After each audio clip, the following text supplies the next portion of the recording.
A robot that takes care of the crops by rolling in the fields.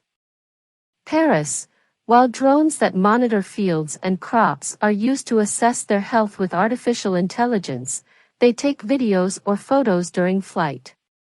However, the Centavi robot has star-like protrusions on both sides that propel it forward.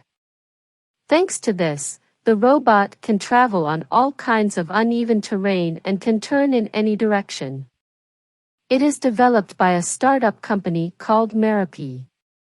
However, due to its light weight, there is no damage to delicate crops, which can be seen in the video. The farmer writes the location of the field in a computer dashboard.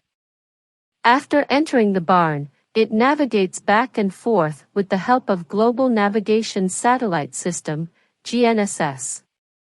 2 cameras are installed on it which monitor the crop and green. But its height can be reduced or increased. All video and images go to a computer and are analyzed by an artificial intelligence, AI-based software. The software identifies where self-ruling weeds are present, where crop diseases are present, and where insect damage is present.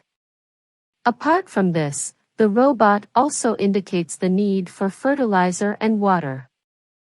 The total weight of the Centavi agricultural robot is 15 kilograms and it can monitor 49 acres of land in a day.